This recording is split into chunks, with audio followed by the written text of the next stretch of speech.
Greetings, everyone. Thanks for joining us. This is Beer Guys Radio. It's good to be here, have some beer, some conversation. We're going to jump into the show, but as always, if you have a beer that you're drinking or a comment on what we're saying or some information, we've been helped out sometimes on things we didn't know with folks dropping some knowledge in the comments. So please feel free to do that. With that said, we're going to rock on here, and here we go.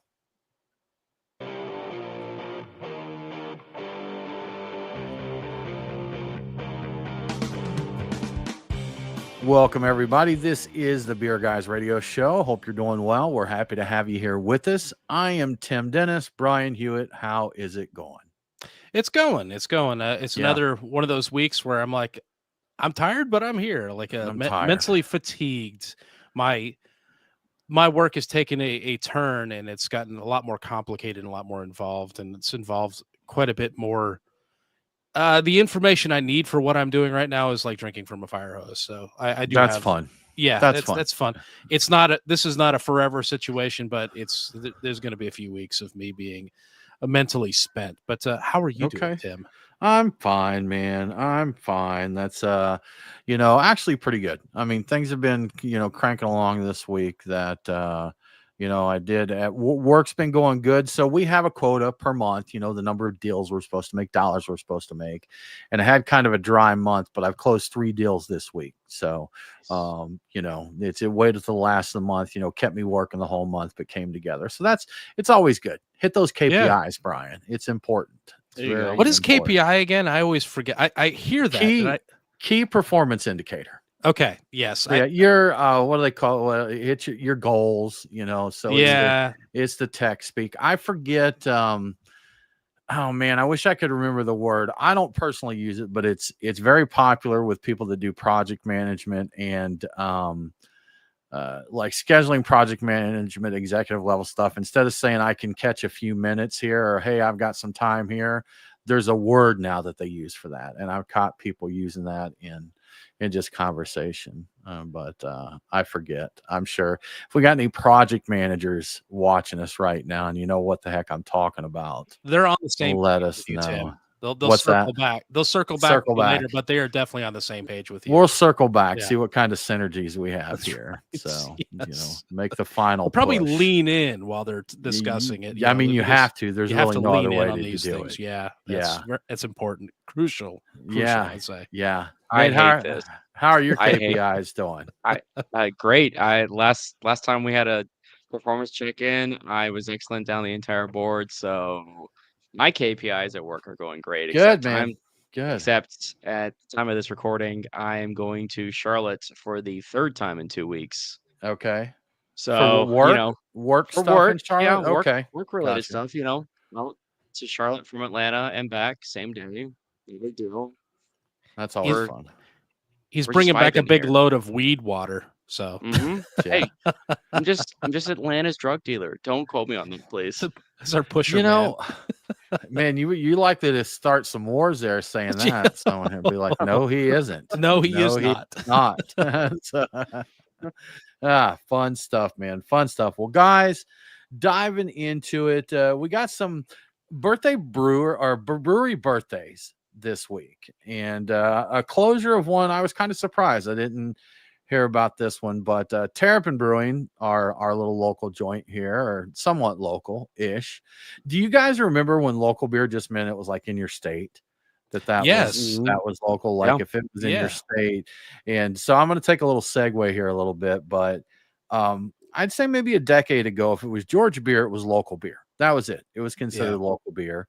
And there was a lot of discussion, people drink local, all of this. And over in Augusta, Georgia, for those that don't know, is very far over on the east side of Georgia near South Carolina.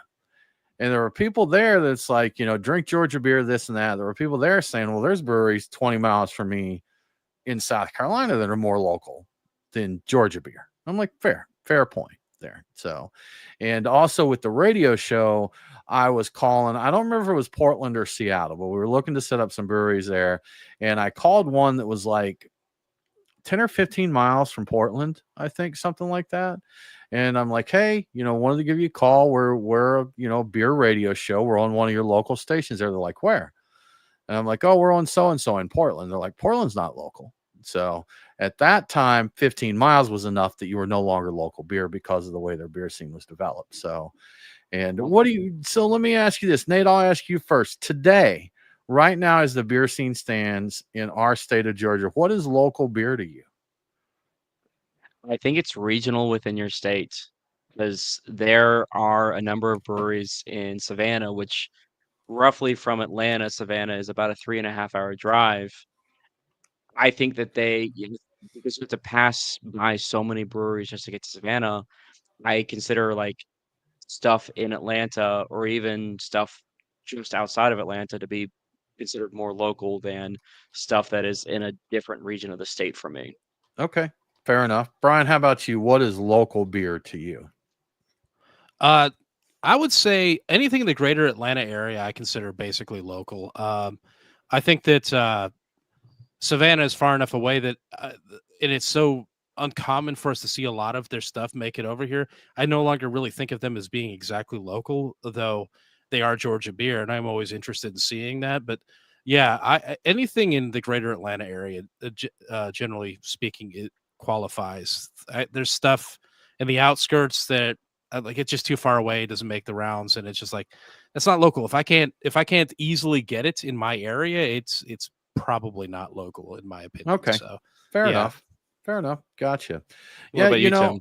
I kind of consider Atlanta Metro, and I'm outside of the Atlanta Metro, but if you're in the Atlanta Metro, I still think that's local beer, with the caveat that I extend the courtesy to the state of Georgia. I take pride in our state and the beer that we do. I love all beer, drink it from all over the place, but I do still like the home team, and probably because we do know most of the brewers across the whole state, or we did. Things have changed in the last few years, but it's a pretty tight knit brew scene. I want to see everybody do well, not just outside of that, but if someone was to say, if I was off somewhere else and I'm like, well, I'm from Atlanta area. They're like, oh, I had some really good Georgia beer the other day. I had something from Two Tides. I'm like, oh yeah, they're a good local brewery, even though Two Tides is in Savannah, which is what, 4 to 6 hours from us. So yeah, about 4 hours. Feels like probably. Technically Birmingham, Alabama beer would be more local than that's Savannah. A good point. So, right. But anyhow, so that's kind of my thing. I'm a bit flexible with it. Where's Wild Leap at? Before they opened up their location, so they were in LaGrange. LaGrange was their first one. Yeah, they were so widely available here and I did occasionally like good hour plus out of town heading south, but yeah, I saw their stuff so often and had it so often, I would have considered them local beer. But like in the case of Two Tides, we'd get a drop occasion. I'm like, ooh, Two Tides, we don't get them around here very often. So I would generally get those if they were fresh, because that was exciting, and they didn't feel local. Like it's just like we get the random drop. It's like getting something from Old Nation that just randomly shows up. I'm like, oh, Old Nation, cool, And see, one thing with Wild Leap is they did have that Atlanta connection. The guys were from Red Brick, Atlanta Brewing Company, Red Brick. So they really treated Atlanta like their local market too. So there was a lot of stuff here, a lot of beer came here, but that's another thing, just the way people perceive local. I remember when we went down that way, Macon, LaGrange, all of that. And I'm probably going to say it wrong here again and ruffle some feathers, but I made a comment about being down in South Georgia. They're like, that's not South Georgia. That's Middle Georgia. I'm like, sorry. So everybody, just depending on where you are, like when we leave the city, if I'm talking to someone in Atlanta, they're like, where are you from? I'm like, I'm OTP. I'm in Woodstock outside the perimeter. But if I'm in any other state, where are you from? I'm from Atlanta. Yeah. That's easy enough. Anyhow, yeah. So a little sidebar there, but the point that I was starting with here are brewery birthdays and beer birthdays. Terrapin Brewery, happy 23rd to you. April 2002 they opened up, and Pliny the Younger, the beer, is 20 years old. April 28th, 2005. So Pliny the Younger has been around 20 years now. So have you guys had impressive. That? I was thinking I haven't had the Younger. I have not had the Younger. Yeah. I was thinking I had, but then I realized I'm pretty sure what I had was actually Pliny for President that somebody brought around. Yeah. So I don't think I've ever had the Younger. So in its 20 years of existence at this point in time, I've never yet had it. It's not like it's an easy local place to drop by and visit. And even if it were local, you'd have to wait in line for a while, I guess, to try it out. So yeah, the last time I was out in San Diego, I was hopeful, but it was not, the timing wasn't right because it does show up on taps there. I had a coworker text me one time. She likes beer, but it's not like into beer. But she's like, hey, we're out of the bar and they've got a really special Russian River beer here. They told us it's really hard to get. I'm like, are you having Pliny the Younger? She's like, yes, that's exactly what it is. So, you know. Does that kind of make your blood boil a little bit? It's like, oh yeah, I'm just having Pliny the Younger. You ever heard of it? I'm like, how are you having it? And that's never. Right. Anyway, yeah. California, man, out there in California. But some news. I guess other places they're around. I think. Yeah. Wasn't Colorado? Didn't they get a little drop of it occasionally too? So on tap? I don't know how often they get it, but I know when Great American Beer Festival was going on that there would be drops there, because that is, I had Pliny the Younger on draft. Excuse me, Pliny the Elder on draft there back when Fallen Rock Tap House was open. I had it on draft there. Every other time I've had it, it's been out of a bottle. So getting super fresh Pliny on tap, that was pretty nice, man. And that's coming from not a big IPA fan, it's still an impressive beer. And Tyler, to answer your question, we are live. This is not a recorded show. We got a little bit of a late start because I had some technical difficulties. So we were a couple minutes late on our live stream here, but we are here live and doing it live. Absolutely. But Brian, another some info we just heard really just a few minutes ago, Duck Rabbit Brewing. And for those that don't know Duck Rabbit, I know they were pretty popular, at least in the Southeast East. And they got a milk stout that was very popular. They had a Baltic porter that was really popular. And many years ago, they had a moment, I guess I'd say. Yes. You know, when they were, and again, y'all, talking about like going back and what's local, what's not local. We just didn't have a ton of breweries over here a decade ago, or, 15 years ago, especially 20 years ago. So, anything that was good, it made it around, and that was one. But anyhow, they announced they're closed. They have closed. They were open a little over 20 years. They were a North Carolina based brewery. First beer they sold, Brian, August 2004. And according to their website, they were their main focus was dark beers, but it looks like maybe that wasn't updated in a while. I know that's what I knew them for, was their dark beers there. Yeah, they definitely introduced me to the Baltic Porter. It took me a second there, but I'd never even heard of the style before. I remember getting that, and I want to say their heyday for us here in Atlanta, where they were everywhere, and they were something I was checking out, and they even had reps doing events in different venues. About 2012, I want to say, maybe 11. 2012, about 12, about there. Because for a while I had these old bottles of Baltic Porter when I was hoarding things, and it was going back to that point. But that was a great beer. I'd never heard of the style before. I didn't know anything about it. I had never brewed a beer before, so it was still very, very new to me. It's all very exciting, and it's like, man, this is a great beer. I had no idea what on earth it was, but I loved it. So we even had a brewer come here, and at the time we were excited. Someone he's from Duck Rabbit. So shout out to Baron Sluter, who was at Duck Rabbit. And I think Baron's actually been out of the brewing industry for many years now. I think he went military. Yeah. So anyhow, cheers, Baron. Cheers, man. So guys, how about we talk about our beers of the week? Brian Hewitt, what are you drinking? So I started off, I pre-gamed with Scofflaw's Nice Lager, which I believe is something that Mo Mike gave me from back in the time when he was working briefly with them, doing stuff. But it's just an easy drinking American lager. I liked it. It was actually pretty good. I don't understand why the can says no such thing on it. So it's Nice Lager, and then on the underneath it says no such thing. So I don't know what the joke is there, but that seems like a very scofflaw thing. But for a brewery that's known for their IPAs, that was a pretty solid lager. I enjoyed it. But I have moved on to a beer that I don't often get. Like, I'll miss it most years. But Lagunitas is the Waldo's Special Ale, which is a very dank triple IPA. So I decided to drink that during the show, and then later on I will unwind a bit with Sweetwater's Exodus Porter, which is an award-winning fan favorite, on again, off again coffee porter. So I'm looking forward to that. I think it's my last can of it.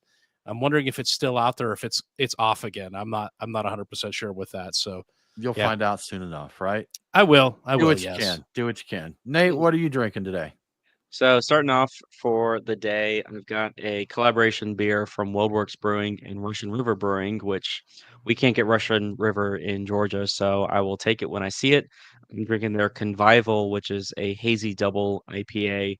It's in my glass right now. This is really tasty. I really enjoy this beer in particular. And then the other day, I was at my local Total Wine and More, and I saw from Wishbrook their key lime pie goza, which I remember back in the day when this was pretty near an allocated beer. Like you almost had to buy flats and like cases and cases of Westbrook Goza just to be allowed to buy the case of key lime pie Goza. And so seeing it just sitting on the shelf, it's kind of a sign of the times. Beers used to be like this really highly allocated thing, or like this really sought after thing. Think about Founders KBS before it was deemed to be a year-round beer. And so the fact that I saw key lime pie sitting on the shelf, I was like, I'm gonna go ahead and buy this. And so that's my second beer for the night. Good stuff, man. Yeah, I know there's a lot of beers. I mean, not just that one. That another one from Westbrook, Mexican Cake. That used to be one that you would hope that maybe you'd get lucky and grab a bottle, and now you see it on the shelf. So it's crazy, man. Pure madness. Pure madness. Seriously. I think that Westbrook or that WorldWorks is called Convivial. Convivial. I believe that's Convivial. Yes, I mispronounced it. Thank you. Just helping you out there. There we go. We did it. I knew we could do it. Guys, I have from our friends at Good Word Brewing a pale lager, and I looked up the pronunciation of this, so hopefully I will get it right. It is Czech, and this is a Czech style lager, Trpělivost, I believe is what the beer is, the way that's pronounced. And that is Czech for patience, is what that is. So, little drinking beer there. Good stuff. Found that stuff in the back of the fridge. It's a little older, and this is on me. I can tell that it's got a little bit of age on it, but again, that's on me because it got stuck in the back of the fridge, and I'm like, oh, let me see. I'm like, this has been chilled, so it'd be good. But it's slightly on the stale side, but still tasty. So I'm gonna keep rocking on with it there. Indeed I am. I'll edit that silence out so we don't sound too weird there, pal. Well, Brian, in headlines in the news, there's some science in our beer, and all the things smartphones can do. And many people may not even know this. You can make a phone call with a smartphone. Yes. You know what? People don't realize that the phone part of smartphone actually refers to telephony, which is your voice going over lines to other people. So you can talk to people in real time. Insanity, man. But more importantly than speaking to other people, scientists are using smartphones to analyze beer. Yeah, this is a pretty interesting one. They have figured out a way to use smartphones to detect dimethyl sulfide, I think I'm saying that right, aka DMS. You've heard of DMS in beer. Most of the time we talk about DMS as being an off flavor in beer, and it is at high concentrations. It can give you a cooked cabbage aroma in your beer, or I think there's like a canned sweet corn that it can impart in your beer. But at lower concentrations, it's actually a key flavor component that's desirable in some beer styles. I want to say it's some varieties of lager it's particularly desirable in at the right level. But until recently, you needed to have a complicated and expensive gas chromatography analysis done on your beer to see where your levels were at if you were trying to dial them in. But scientists have found that image analysis done on smartphone pictures of your beer can produce results that are very similar to gas chromatography. They're calling it smartphone-based colorimetry. Yeah. But before you grab your phone and start taking pictures of your beer, other than, for like Untapped or whatever, there is a little bit more to it. You need to create first a quote, paper-based analytic device, aka a pad, using a special chemical reagent that reacts with DMS. So it's more than just like a beer coaster that you soak in beer. Then apparently you apply your beer to the treated paper and take a picture of it with your phone. The higher the level of the DMS in the beer, the more pink the treated paper will become. And with the help of image analysis, you end up with results that are surprisingly accurate when you compare them to gas chromatography. As to when this technology might become available for brewers and even home brewers to use, it's kind of hard to say. It does sound like it's something that could become very easily affordable for, like a quality control tool that brewers could have in their little labs. They don't have a ton of stuff, a lot of them, but they have some stuff for checking things out. This would be a nice thing to add to it pretty easily. It sounds like really what you need is just the right paper. I'm not sure what paper they used, the right solution, your phone, and maybe a little bit of software to check out the precise coloration of the image, but you might be able to get your reading without using that expensive gas chromatography, and be able to work on dialing in the exact levels of DMS you want in your beers, or even see if you got a problem. That's another thing. Interesting. So, yeah, kind of cool. Interesting. Yeah, it almost reads like it's a late April Fool's joke. They're like, all right, get you a paper-based analytical device. I saw that. Yes. It's like, okay, a sheet of paper. Gotcha. Yeah, that's what I was thinking. Like, are they pulling a fast one on us? What you'll need is a pad. A pad. I'm doing air quotes right now. A pad of paper. Right. Then put this reagent on it, and then dump my beer on the paper. Yeah. Pour beer on the paper, and then take a picture of it. But it should have horizontal rule. No, not horizontal rules. It should be grid type paper. So it's got to be a special grid paper. I'm special kidding. pad. That's not it at all. But yeah, I don't know I don't know exactly what kind of I'm paper sure they're it using. just, in all honesty, I mean, it's cool that the technical things we're able to do with more simplistic things these days, having a smartphone that can analyze stuff. Pretty impressive, man. Pretty darn cool stuff. Kind of what it tells me is that the photography levels of, digital photography levels that are embedded in these phones has gotten to a point where it's crazy what you can do. I'm sure we're going to find out other things. I think there are apps that you can actually measure your pulse by, holding the camera up to your finger or something like that, which is kind of nuts. But well, I mean, even my watch has an oxygen meter built into it. So, I can see my blood oxygen saturation, right here on this. It gives me analytics when I sleep, how many times a minute I took a breath, what my pulse was, and all that. That's strapped to my wrist these days. So that's like magnets. How do they even work? How do they work? Nobody knows. They still haven't figured that out. One day, maybe one day. I don't know about that. So, question for you, man: has there ever been anything that was just so common for you that you never thought about the way it happened until one day you did? You're like, oh, I just never really thought of that. I'm sure there has been, but I'm struggling to come up with an example. That's fine. Yeah, I get it. Well, that's kind of like me with lime in a Mexican beer. I've just always known there to be a lime in your Corona or whatever you drink. But you know what? Brian is going to tell us why there's a lime in our Mexican beers. I was going to ask if you guys had a theory about it, but it sounds like you never even thought about it before. So, no. I mean, that's fair because most people haven't. We talk with Dr. Keith Villa on the show, and if you're interested, catch the show we did with him, or if you just want to see this snippet, this is on our YouTube in a little video, and he told us why Blue Moon, Dr. Keith Villa created Blue Moon. He told us the story of why that has a slice of orange with it, but I just never put any thought, Brian, into why there's a lime in my Mexican lager. Yeah, that is funny that we spent a lot of time thinking about that, but never thought about the obvious other implications. Because there is, right. Yeah. So it's, this whole thing is such a widespread thing that Corona uses it in their advertising, and you don't even think about it, just part of their advertising. The article I read claims that the lime is a significant contributing factor to Corona's worldwide commercial success, and I can vouch for it being worldwide because I have had Corona with lime in it in Southeast Asia many times, and we're talking decades ago. So this is a worldwide thing. It's not just a here thing, but if you've wondered, like we are now wondering, why we're putting lime in Mexican lagers, there are theories that exist for the use of lime, and they range from things like it's a disinfectant and has properties, in the lime that will help clean your beer. There's also the idea of the lime being a bug repellent, which I think I've heard before, but it seems odd. Both of these are probably untrue things. The most credible explanation is that it began as a marketing strategy in the 1980s to boost the popularity of Mexican lagers in the U.S.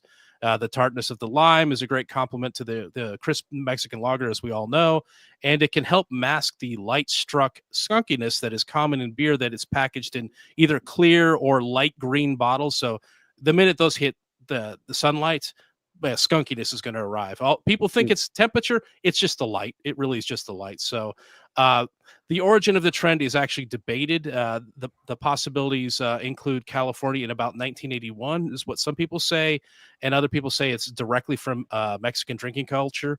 There are a lot of limes in Mexico, and supposedly the Michelada was created, invented only a few years prior to like the early 80s. Late 70s, basically, at a country club in central Mexico. How that works out. Yeah. So it seems likely that if they put that into beer, all the stuff that makes a Michelada, why wouldn't they have tried the other things? Like put a little lime in there. Hey, look at that. That's a good thing too. And it takes a tourist coming in, trying it, taking it home, and like, look what I learned in Mexico. And just like that, it spreads. All their friends do it, and it just takes off. So that's all it takes. Yeah. So that's it. It's probably just marketing, probably. So you didn't answer the question for us. You just gave us theories, right? The answer is there's no actual 100% answer, but I cannot the thought put into words how disappointed I am in you right now, Brian. I'm gonna say, and I'm blame Chowhound. I got this from them. They are putting forth that they believe it is a marketing thing. It made the beer more palatable due to the it covering up the light struck, and it's a compliment. It made it more enjoyable, and there's the whole theatrics of putting the lime in the beer, just like with Blue Moon, putting that slice on there. It's a whole thing. So that's your deceit knows no bounds, Brian.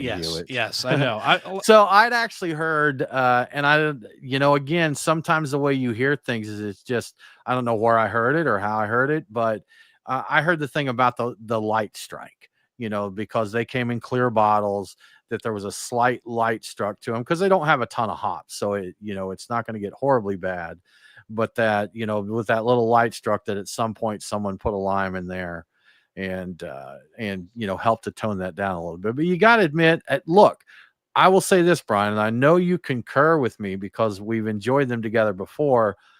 On a hot day, there is something about a Corona with a lime wedge in the top. It's great. They are, you get it down in there. Yeah, I'm not sitting there sipping and savoring it, but give it to me ice cold with a lime wedge, and I'm down. Yeah, I'm not mad at that.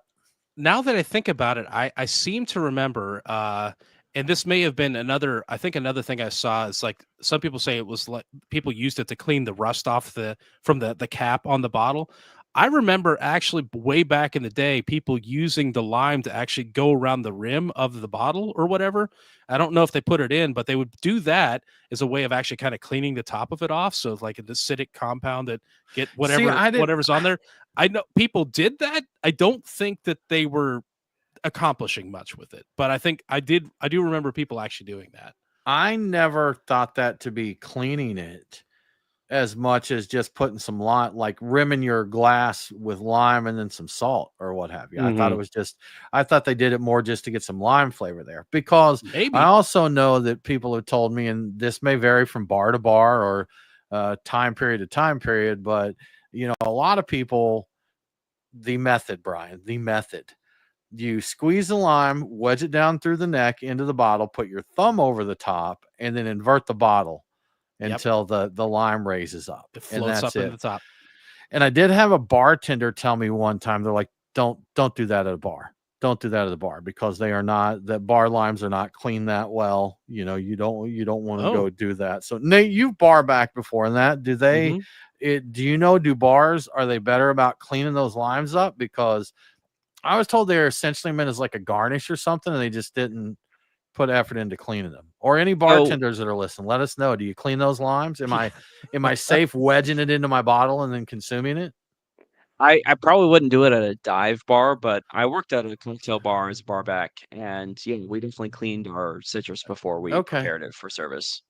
All right. May have been where I was at the time. I think the whole town I lived in was probably best not to put anything in that town in your mouth, to be quite Yeah, honest I with mean, you. if you're coming in town and you're going to Northside Tavern, which is a dive bar in Atlanta, I would not be shoving that into your bottle. Please note that Nate just used Northside as an example. And if anyone from Northside hears it, we're not That's trying Nate. to call you That out. we're not behind That's that. Nate. That's just Nate. He's talking out You of school here. guys drive the bus by. We'll be more than happy to chuck him under it. That's right. No problem at all. No problem at all. I was expecting to hear that Nate was using it as like the lime as a deodorant. If he's, came in hungover, he was just taking the limes and rubbing them under his pits and then just putting them back in the bar. Yeah. Acidic cleaning there. Yeah. Just cleaning it up, freshening up a little bit. No big deal. It's like, just go into alcohol. No big deal. That's weird. Brian. All right. Well, we've gone off the rails. Moving right along here. Brian, we hear all kinds of things about the younger generation's drinking habits. And I think most things tend to lean towards their ruining drinking. Usually, whether it's millennials, Gen Z, whoever they happen to be putting it on now. But I guess some new studies say that we may have some misunderstandings about some of that. Yeah, so for a while we've been hearing that Gen Z is drinking less because they are concerned, more concerned about health and wellness than previous generations. Also that they can't handle how alcohol and carbonation stings their tiny, tender tongues.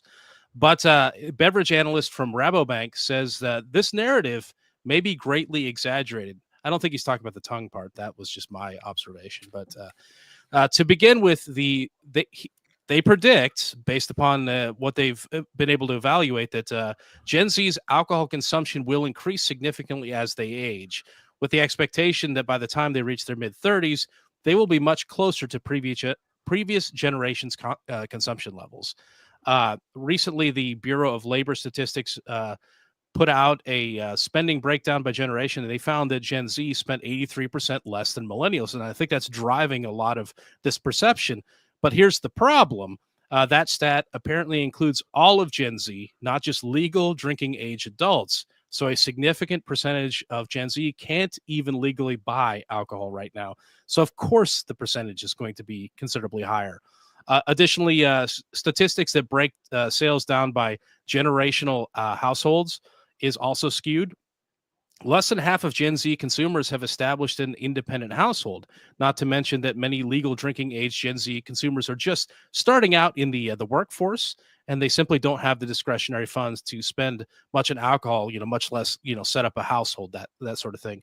Which is not to say that they have it worse than we did. This was also a problem for every prior generation at this point in their lives. In fact, I remember people talking about this kind of thing, shortly after I came out of college. In reality, Tim, you're shaking your head. Do you disagree? So do you ever recall a time when you went without beer when you wanted it? Oh, no. Yeah. I never So did.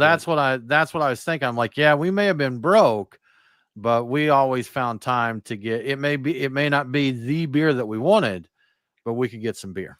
Yeah, I remember at a point in time where getting some beer meant a 6-pack that a buddy and I shared on a weekend, and that was it. Eat some ramen noodles, get the beer. Yeah. Okay. But percentage wise, like in terms of what I was spending, it was a lot less than what I would spend right now. Right. So, gotcha. Yeah, at this point in time, I have the extra discretionary funds. So like if I want that, expensive, I don't know, lambic or something like that, I'm going to get it. I might not even drink it this weekend, but I'm going to get it. So, right. So in reality, Gen Z consumers spend about 0.72% of their after-tax income on alcohol, which is in line with millennials exactly. Millennials also spend about 0.72% of their after-tax income, and the national average is 0.73%. So they're right in line with everybody else. Gen Z consumers spend less of their income on average than baby boomers do. Baby boomers are just killing it in terms of spending. They're at 0.83% of their after-tax income, but they do spend more than Gen X, which is surprising. Apparently Gen X only spends 0.65% of their after-tax income. So that all said, Gen Z is spending a lower percentage of their income at their youth at this point in time than previous generations did when they were at this point in time in their lives.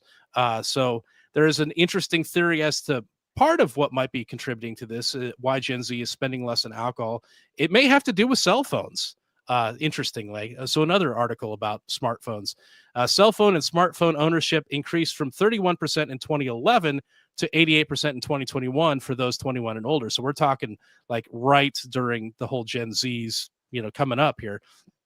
This has been linked to decreased in-person socializing, increased parental tracking, and the risk of social media exposure for underage drinking. So that's 3 strikes against going out and having a good time, which is what we used to do without having to worry about everything being recorded. Yeah, so it seems like nice. smartphones were the first Ozempic. What was that, Tim? Sorry. No, I said that was nice, man. Back in my day, you could go out in the woods somewhere and no one would ever know. No one would ever know. It wasn't going to end up on TikTok or anything like that. Mhm. And looking back at your numbers, it tracks, or it makes sense to me if I do a little thinking here. The younger generations probably, of course, don't have as much income. And Gen X, most of us are still in the prime of our careers here, and probably we've worked our way up. We're making a fairly good living. So the percentage that we spend on alcohol would be lesser. We may be buying more. We're probably not drinking as much as we did in our younger days. Yeah. And then the boomers, they probably don't have as much income if they're just living off kind of what they've got there, what they've stockpiled. So it would be easier to spend a higher percentage of that.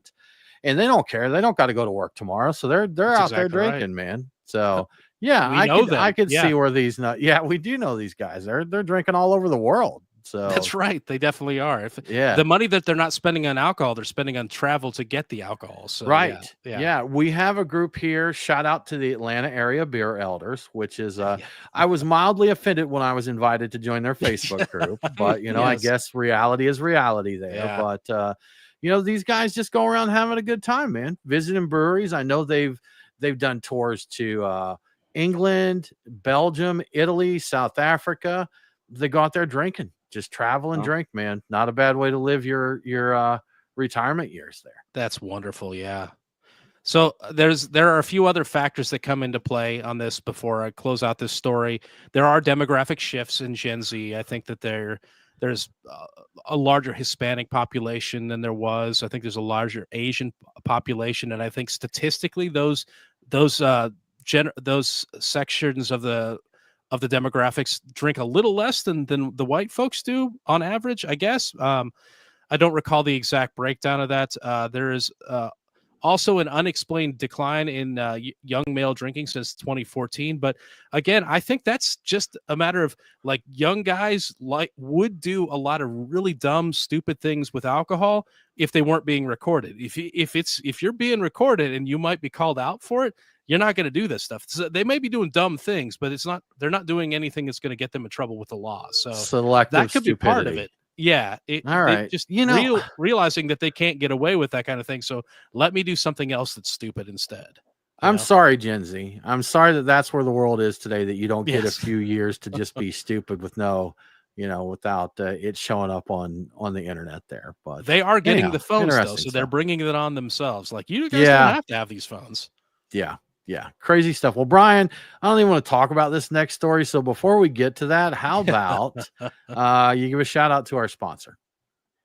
Yeah. Can you believe we're in May already? I'm going to pretend there isn't a big, drinking holiday happening this weekend when I give you my Truck and Tap beer picks for the week, but I will get to that in just a moment. So first, here are my beer picks. At Truck and Tap Woodstock, I'm going with New Realm's Tequila Barrel Berliner Weiss, which is an oak-aged imperial sour. Honestly, I'm trying to think of the last time I had a tequila barrel aged Berliner or like an imperial Berliner or anything else like that for that matter. But in this case, imperial means it's a 10% Berliner, which is crazy. Color me intrigued by this imperial sour. It's got a big tequila note to it, which is to be expected. So I'm gonna have to get one of those.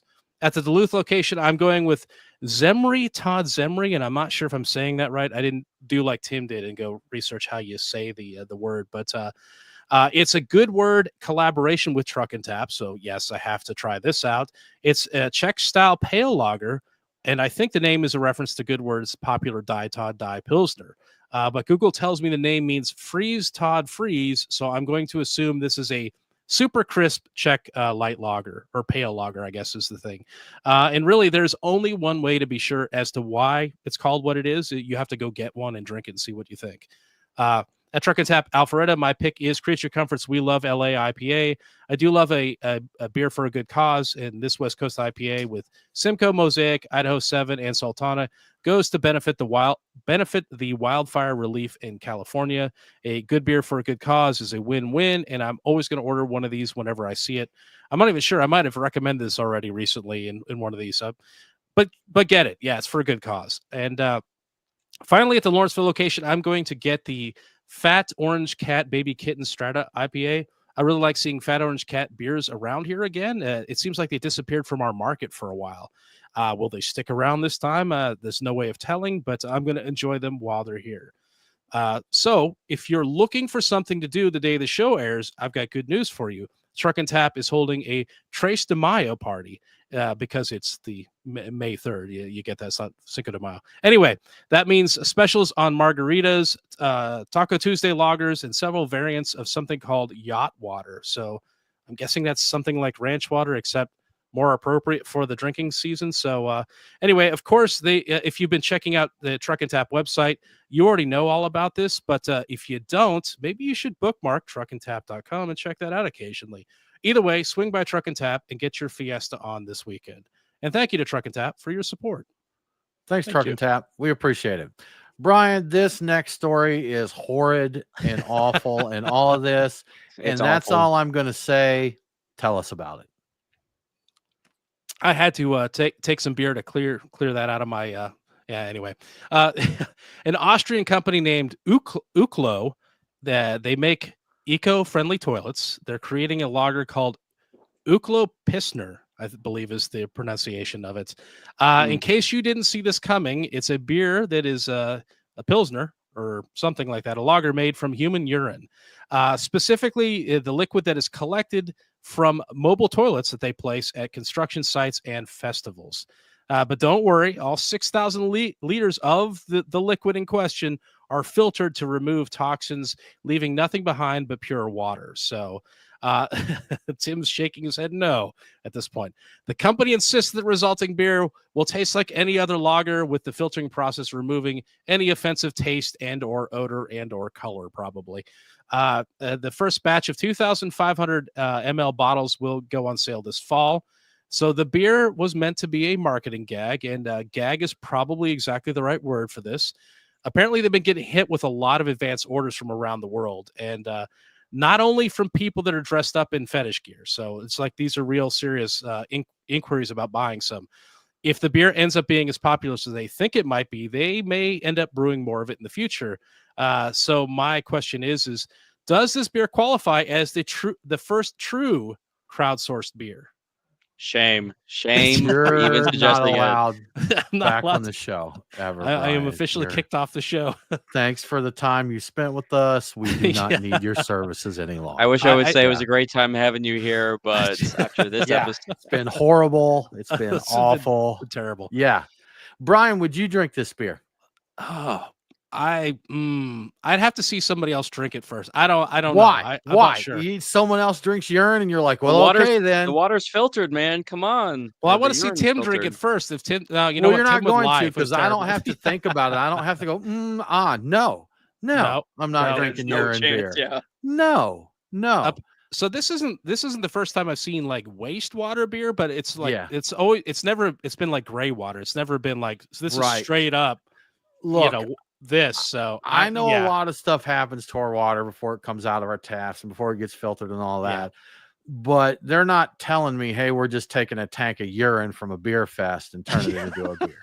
You know, like if I watch something that's like how your water gets to your tap, I'm like, great, now I can't ever drink water again. So, but them being this, no, nobody's ever told you what fish do in all that water either, I guess. Yeah, I don't want to think about it. I don't want to think about it. I just, little fish babies come from little fish storks.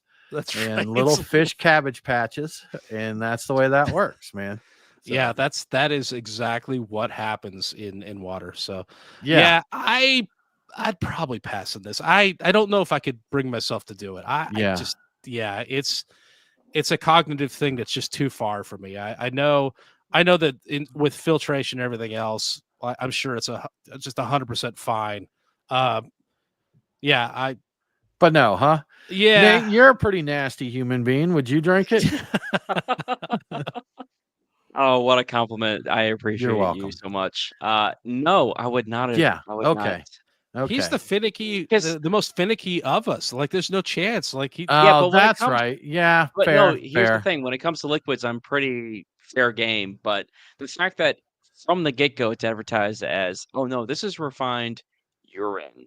Yeah. Like, we Yeah. joke about, like, domestic lagers as being like, "Oh, this beer tastes like urine, it tastes like piss," or whatever. I don't need to know that it directly came from that to now it's in my glass and it's cold and it's frothy. Or was it frothy because of what it's recycled from? I don't know. I don't want to know. I don't need to know that. Yeah. No, I will not try this ever.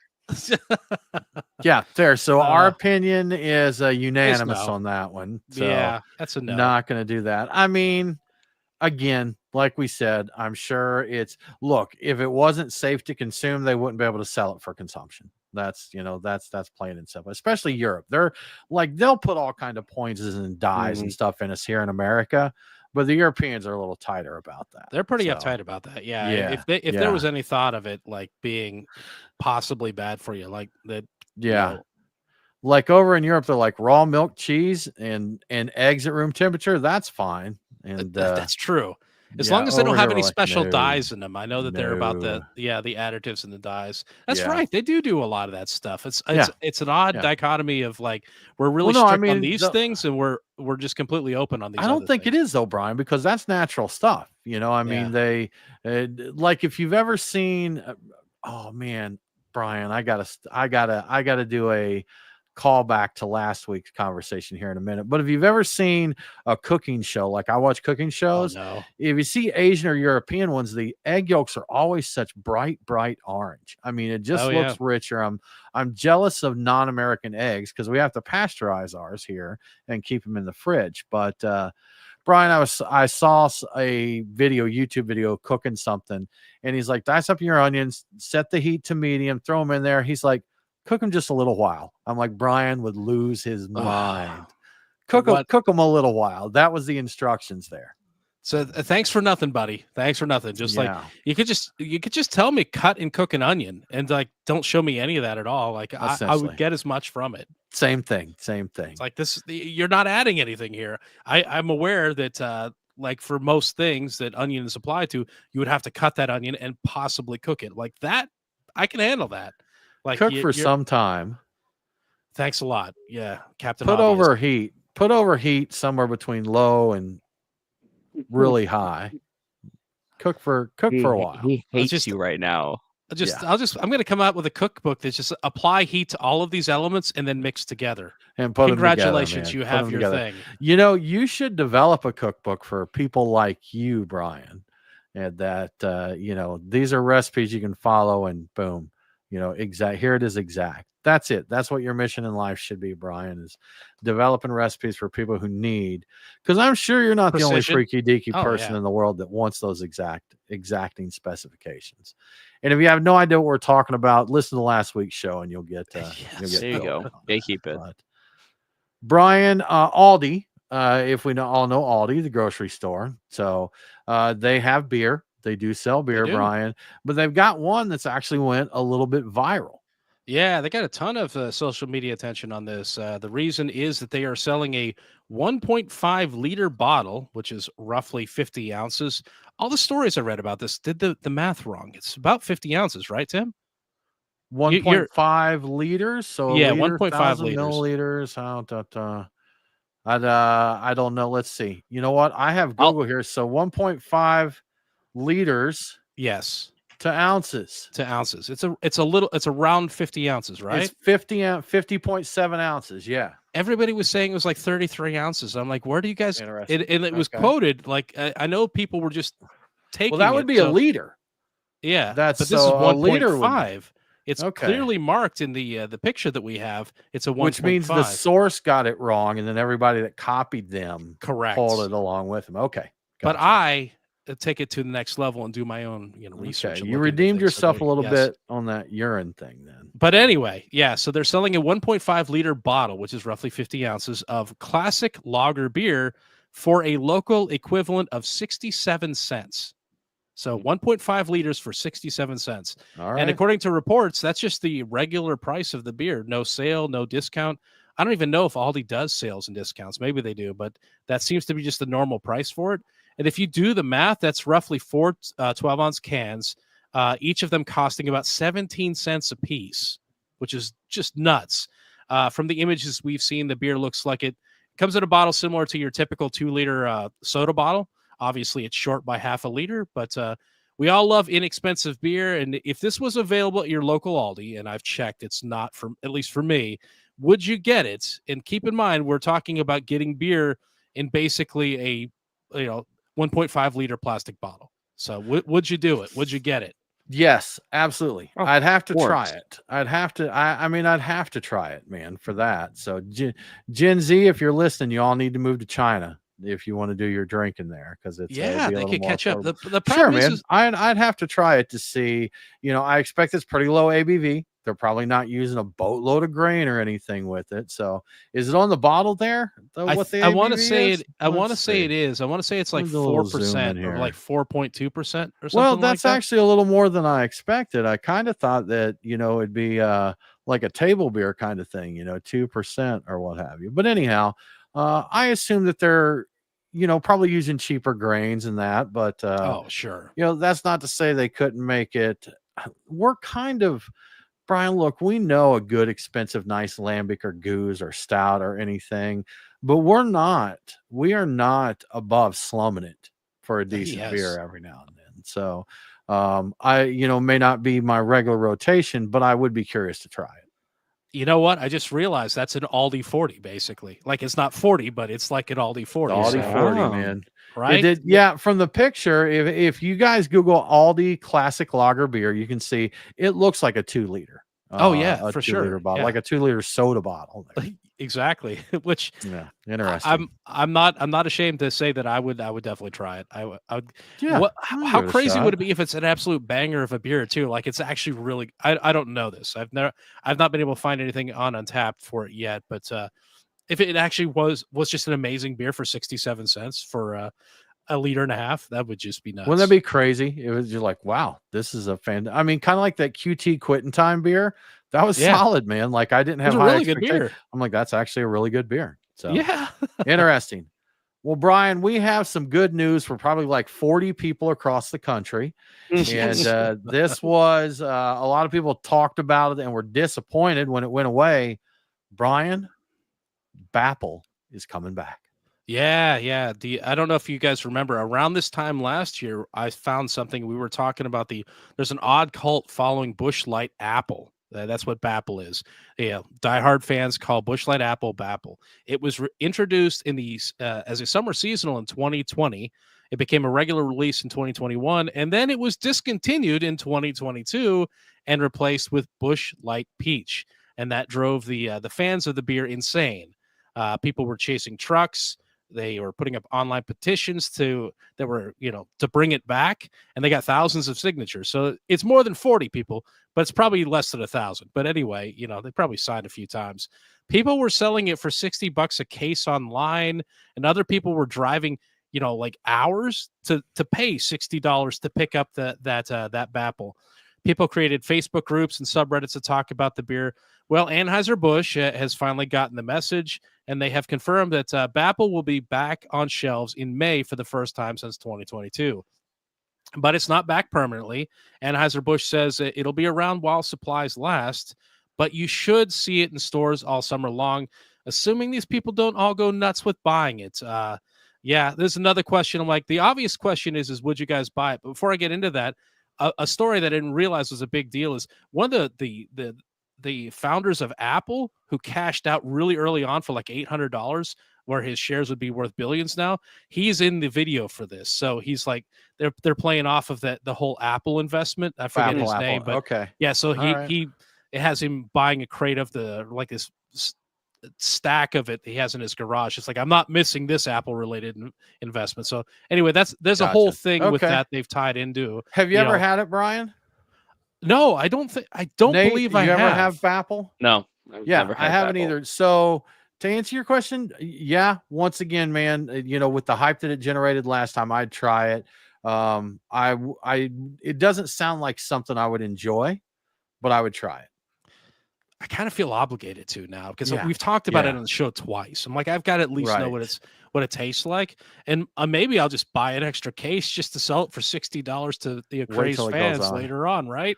They're using the McRib marketing plan there, man. So, there you go. Crazy stuff.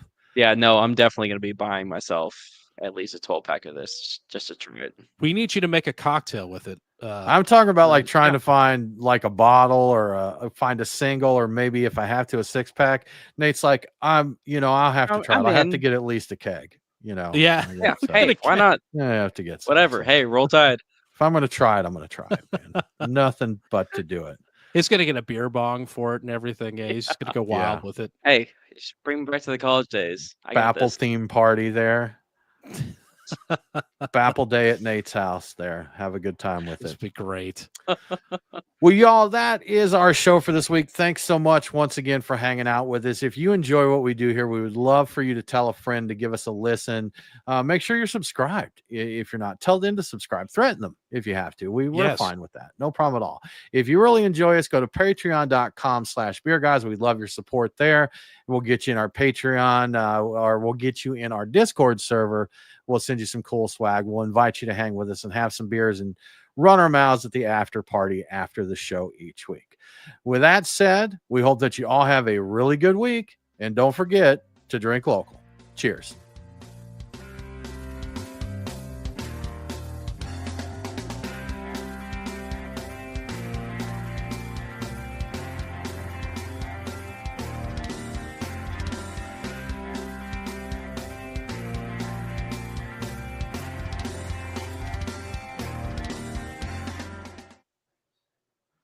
Dun, dun, dun, dun.